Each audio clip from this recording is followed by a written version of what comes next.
Здравствуйте, друзья! Есть вещи, о которых стоит говорить, и сегодня на небольшой разговор и приятную беседу у нас в гостях Мария Мороз.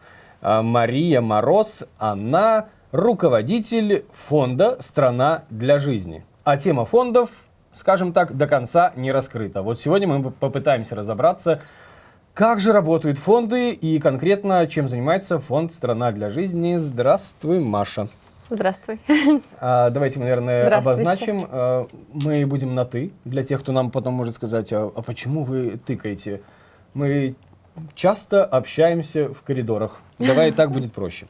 Маш, давай, наверное, начнем с того, что в августе месяце появилось огромное количество фондов для поддержки белорусов, тех, кто пострадал, тех, кому нужно оплатить штрафы и так далее и тому подобное. Деньги собирались на поддержку бастующим. Начнем с того, что почему, собственно, появился еще один фонд «Страна для жизни». Ну, наш фонд появился не в августе месяце, а в октябре. Когда мы приехали сюда, в Литву, в августе, мы вообще даже не догадывались о том, что есть какие-то фонды, о том, что фонды существуют, которые помогают белорусам, как мы, белорусы, привыкли всегда жить на свои средства и не рассчитывать ни на кого, кроме себя. И вот мы выехали сюда, в Литву, и оказывается, что есть некоторые фонды, которые помогают и которые на различные направления работают. Да? И так как я из волонтерского движения «Страна для жизни», так как я когда-то пришла волонтером собирать подписи за Сергея, потом, как оказалось, за Светлану Тихановскую, я знаю множество людей, которые так же, как и я, работали, вкладывали все свои силы, многие даже уволились с работы, которые сидели, собирали подписи, оплачивали бензин, чтобы ездить по городам, собирать подписи, тратили все свои ресурсы на благо, на будущее нашей страны, чтобы наконец-то произошли эти перемены долгожданные, которых мы до сих пор так долго ждем. Ждем. И вот мы приехали сюда, и оказалось, что на волонтеров нету ни одного фонда, который бы направлен был на поддержку волонтеров. И тогда мы со Светланой задали вопрос через адвоката Сергею Тихановскому, что, возможно, нам нужно открыть такой фонд, который бы был направлен на поддержку активистов. Сергей согласился и разрешил использовать это название «Страна для жизни». Поэтому это считается Сергея фонд, хотя работаю руководителем сейчас я этого фонда. Но как только Сергей окажется на свободе, я ему отдам все бразды правления. Да. Ты говоришь об этом в ожидании, что как только Сергей окажется на свободе, отдаешь бразды правления. Судя по твоей интонации, это достаточно нелегкая работа. Да, это и это скорее работа. Сбросить с плеч вот этот груз ответственности. Но, честно сказать, я не ожидала вообще вот такого. Естественно, мы хотим помогать людям, мы помогаем людям, но это иногда очень тяжело, потому что тебе в личку пишут постоянно, постоянно есть негатив. Мы сейчас дойдем до этого. Вот да. Хорошо, что ты это обозначила, об этом мы обязательно поговорим. Как мне кажется, сейчас нужно проговорить какие-то технические вещи, потому что в последнее время, я не говорю про ваш фонд, но то, что всплывает где-то в медийном пространстве, есть ощущение, что недовольны белорусы, не помогают не так, как могли бы, как это говорят люди в Беларуси. И наша задача сейчас понять, как вы работаете. Я не буду говорить за другие фонды. Вот есть фонд «Страна для жизни», ты сейчас здесь, давайте разбираться с вами. Значит, появился фонд, вы помогаете волонтерам. Организовывается фонд, формальные процедуры все в Литве пройдены, у вас все официально, красиво, по документам, это не просто название и счета, правильно какие-то? Это именно благотворительный фонд «Страна для жизни», который зарегистрирован в Литве, счет открыт в Литве, и эта организация полностью зарегистрирована легально, и все финансы, которые поступают, официально поступают. Например, есть сайт «Страна для жизни», stranafund.com. Люди заходят, например, видят, что они хотят поддержать активистов. Они нажимают кнопку «Донатить», там можно прямо на счет перечислить деньги, либо через PayPal, либо через систему Stripe. все эти счета, да, с PayPal потом мы перечисляем на наш счет официальный. То есть по выписке по счету можно все посмотреть, сколько пришло денег, сколько ушло денег. Давай так, смотри, значит, деньги приходят, донатят люди. То есть появляется ваш фонд, вам донатят. Кто чаще донатит? Это из Беларуси, либо это диаспоры? Честно сказать, я даже вот иногда, когда даю интервью, я говорю, что люди, которые находятся в Беларуси, чтобы они не перечисляли в фонды деньги. Пускай они помогают напрямую. Я за то, чтобы люди помогали напрямую. Например, сейчас в дворах на передаче люди собирают, ну, в баночку, так сказать, помощь, да. Потом активисты идут, закупают продукты и переносят передачи. Не надо белорусам в фонды перечислять деньги, потому что все равно есть какая-то потеря банковская, ну, процента, да, теряются потом. Ну, то есть это туда-обратно эти деньги. Лучше... Ну и плюс заметные переводы по счетам, когда человеку приходит на карту, мы уже знаем эти истории, когда людям перевели деньги, а потом государство очень красиво эти деньги просто забирает себе, не разбираясь. Перевод из-за границы и... Именно поэтому мы и не перечисляем людям помощь на белорусские карты, на белорусские какие-то счета. Мы не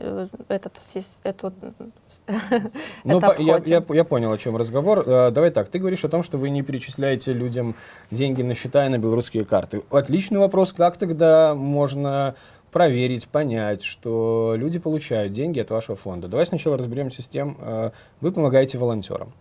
Ну вот смотри, значит, волонтеры, которые участвовали в сборе подписей, пикеты и вот это вот все, скольким людям вы уже помогли? Это около 200 человек на сегодняшний день.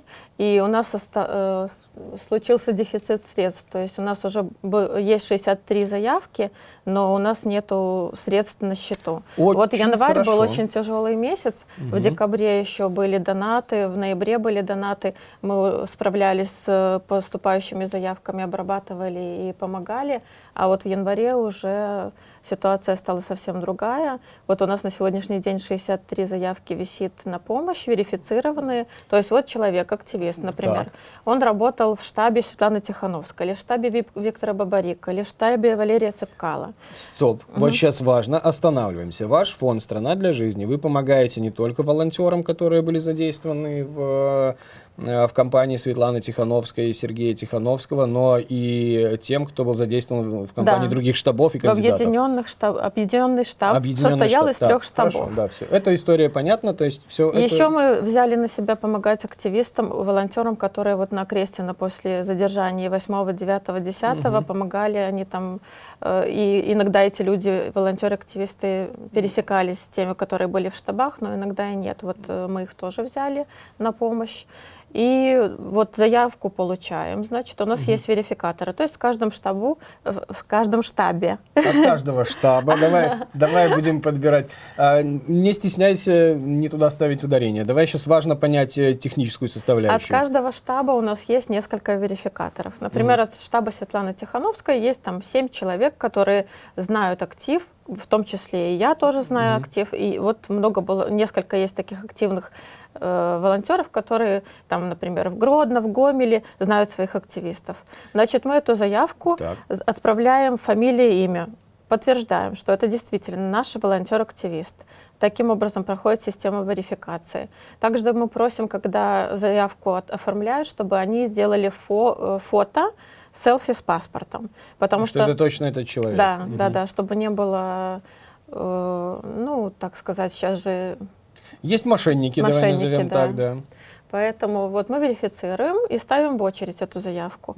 По очереди подходит, как только у нас появляются средства на выплату, вот пришло нам, например, на PayPal там, или на счет там, 300 евро, мы тут же выплатили первому по очереди. Сколько вы выплачиваете на поддержку? 300 евро на каждого активиста.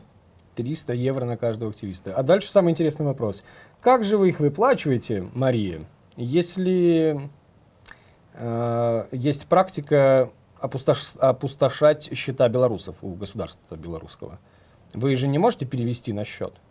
Да, это проблема, которую мы решили таким образом, что мы не переводим на белорусские счета, мы находим другие способы. Например, у кого-то есть знакомые, например, в Европе или в России, или на Украине, и у них есть карта. Мы просим людей попросить эту карту, счет получаем, короче, вы перечисляем. Дальше уже их проблемы, как они там между собой разбираются. Как только они забирают эти деньги, они пишут нам расписку, что они получили. Либо криптовалютой мы пользуемся. Ну, есть еще некоторые другие методы, которые тоже не особо хочется разглашать, так сказать, потому что, ну, сами понимаете, что за этим может последовать. Я понимаю, но в целом способы доставить деньги есть.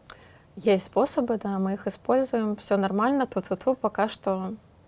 Давай так, Маш, чтобы не быть голословными, мы с тобой на эту тему говорили, вот перед тем, как включить камеру, и ты говорила о том, что мы можем показать хотя бы выписку по счету, о том, что деньги действительно уходят, эти суммы по 300 евро. Не будем показывать фамилии и номера счетов, на которые уходят, но давай просто показываем, чтобы было понятно, что действительно фонд работает, и это не какие-то там голословные заявления, что мы помогаем. Что вы просите от людей? Потому что, ну вот смотри, этот разговор вообще, почему он сейчас происходит? Во-первых, потому что есть большой запрос у белорусов, расскажите, как это работает. Ты сказала, что в январе было мало донатов. Ну, видимо, это не только в вашем фонде есть сейчас такой вопрос. Может быть, у людей закончились деньги, может быть, пропала вера в то, что фонды работают. Вот ваш работает, максимум, что мы можем рассказать, вот сейчас максимум, что ты можешь говорить, давай это проговаривать. Я знаю о том, что вы помогаете семьям, допустим, семья, которая уехала в Украину, волонтеры, которые убежали из Беларуси, потому что было какое-то преследование, вы им переводите, тоже деньги помогаете. И ваши подопечные, те, кто под вашим крылом, просите ли вы от них, кроме расписки, может быть, какие-то видео, что-то еще? Потому что в момент, когда об этом можно будет говорить, ну, здорово было бы показать, что да, действительно фонд работал все это время. Просим видео, но люди, как правило, боятся на видео сказать, что им помог фонд, боятся показать свое лицо, потому что, как правило, у всех родственники остаются в Беларуси, ну и мы это понимаем, поэтому у нас такой отчетности, вот как видео, очень-очень мало кто записывает. Например, у нас есть шелтер в Белостоке, в Вильнюсе. Вот мы ездили туда, мы там записывали с ребятами видео, которые там проживают. Там проживает от 13 до 16 человек, они меняются, то есть люди заезжают, пожили там месяц-полтора, находят себе какое-то жилье, находят себе там учебу, работу и уезжают. Ну, по сути, заселяются другие.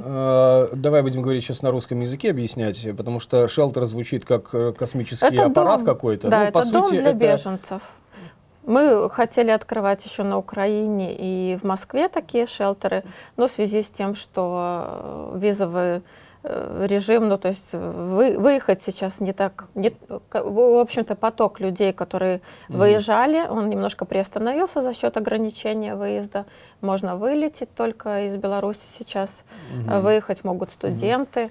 Поэтому мы сейчас не стали уже открывать этот шелтер, не стало такой необходимости. Хотя на Украину до сих пор выезжают, ну и дефицит средств тоже сказывается, то, что мы хотели бы, но пока не можем. Давай еще раз вернемся. То есть есть шелтер, это место, куда приезжают сразу те, кто покинул Беларусь, на время, как перевалочный пункт. Эти дома содержатся за счет фонда? Либо люди сами оплачивают? Как это работает? Мы оплачиваем этот дом, арендуем этот дом.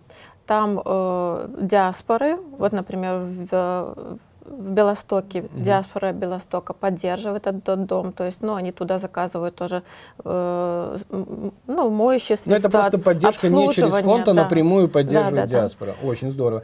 Привет диаспоре в Белосток. Спасибо. Да, диаспора в Белосток вообще вот такие молодцы, они оплачивают сами коммунальные услуги, мы только оплачиваем арендную плату.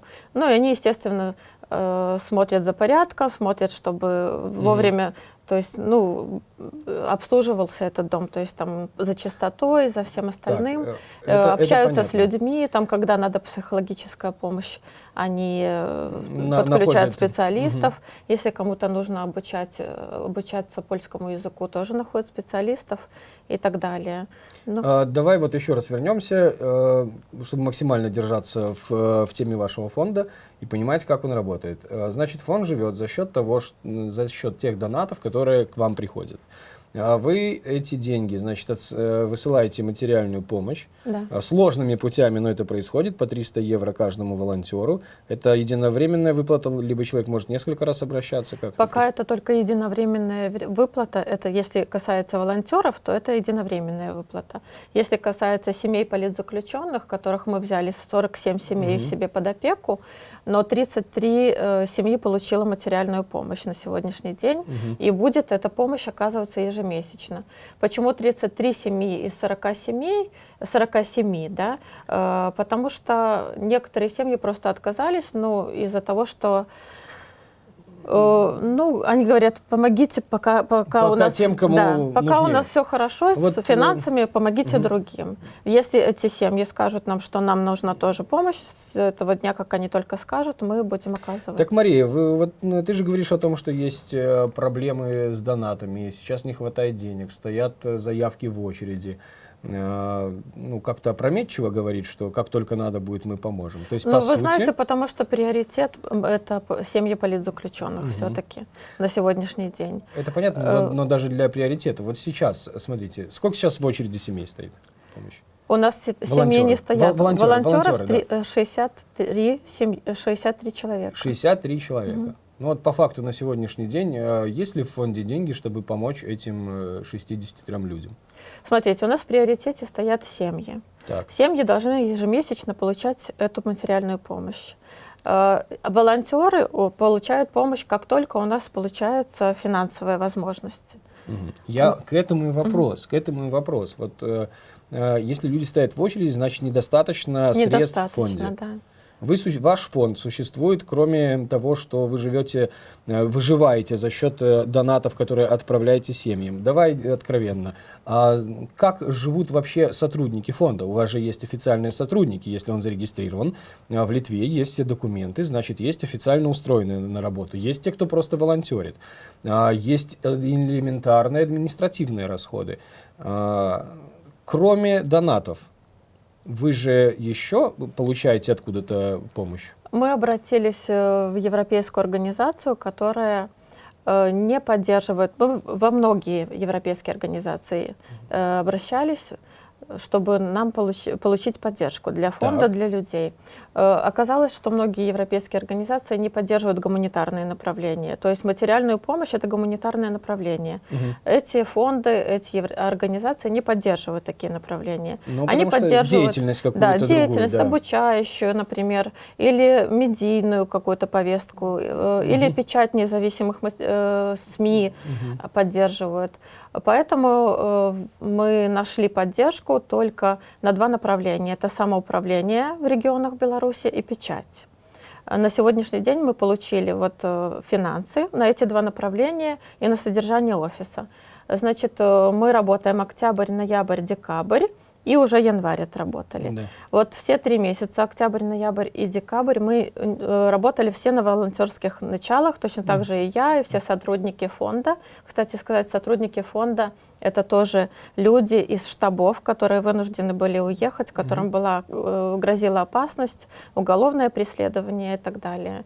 И так что мы не только поддерживаем в Беларуси, но и здесь. Да, здесь. Ну, эти ребята все волонтерили эти 3 месяца. Было очень тяжело, потому что надо снимать, арендовать жилье, это чужая страна, нужно за что-то питаться. Я понимаю. Сейчас, и в этом месяце, в январе, уже мы получили эту поддержку от Европейского фонда, и мы уже первый месяц начали выплачивать сотрудникам зарплату. Я не буду спрашивать про цифры, какую зарплату, но нужно понимать, потому что, смотри, наш разговор в первую очередь для того, чтобы объяснить всем тем, кто сейчас пишет в комментариях, что фонды не работают. Очень много можно было увидеть о том, что вот там во всех этих фондах они с этого просто жируют и зарабатывают. Давай проговорим вещи. Я знаю, как это работает. Я давно в Литве живу и сталкивался с фондами. Если фонд выделяет деньги на какой-то определенный проект, пусть и медийный, если я где-то ошибусь, ты меня исправляй. Всегда в проекте заложены деньги на административные расходы, да. в том числе и на зарплаты. То есть, по сути, вот из этих денег, которые пришли от Евросоюза, это не те деньги, которые донатят белорусы. С этих денег вы содержите работников и так далее. Но в то же время деньги, которые приходят от Евросоюза, вы не можете отправить на помощь белорусам, потому что вы подотчетны. Именно и так. Потом по бумагам вам всем еще можно и срок получить за нецелевое использование. То есть мы составили проект на эти виды деятельности, которыми мы будем заниматься. И именно под этот проект выделили средства. То есть мы не можем перераспределить, мы не можем с этих денег, которые мы получили под проекты, отправить на материальную помощь. Мы должны эти целевые деньги по целевому направлению использовать. А на материальную помощь мы можем только из донатов брать. Которые приходят просто донаты от неравнодушных. Маш, может быть, ты что-то еще хочешь рассказать, но вот, мне откровенно понятно, я надеюсь, что понятно зрителям, которые смотрят, как работает фонд. Мы дадим ссылки к этому видео, в описании будут ссылки, как задонатить в фонд. И Мария тут обещала в ближайшее время. Когда у вас ближайший отчет? Вы отчеты делаете какие-то? Мы ежемесячно делаем отчет. Вообще, это самый главный принцип, когда я пришла работать в фонд. Это первостепенно, это ежемесячный отчет. И пускай у нас мало средств, но все должно быть кристально чисто и прозрачно. Сколько пришло и сколько расходовалось. Можно ли найти ваши отчеты в свободном доступе? Наши отчеты ежемесячно публикуются на сайте фонда и на всех соцсетях. У нас есть Instagram, Facebook и сайт stranafund.com. Там ежемесячно, вот сейчас до 10, мы стараемся до 10 числа следующего месяца вылаживать этот подробный отчет, в котором, кстати, отражается и предыдущие месяца работы. Очень хорошо. Может быть, есть какой-то пункт, вопрос, момент, который ты хотела бы проговорить, а я не спросила, тебе кажется, это важно это донести? Я хочу сказать, что все продолжается, мы продолжаем свою деятельность, идем к своей общей цели, к нашей общей цели. И хотелось бы, конечно, чтобы к Новому году это все закончилось, но вот есть как есть, и наши активисты, наши волонтеры не приостанавливают свою работу. Конечно, есть эмоциональное выгорание, конечно, есть трудности у всех, но я хочу попросить всех нас помнить о том, что мы как-то должны чувствовать ответственность прежде всего за самого себя, что мы сила, каждая из нас сила, что мы должны идти добиться в конце концов этой нашей общей цели. И для этого и прошу и диаспоры, и неравнодушных людей поддержать наших активистов, наших политзаключенных. Уже начались суды, уже начались, вот сегодня Владимиру Неронскому 3 года лишения. Это очень печально.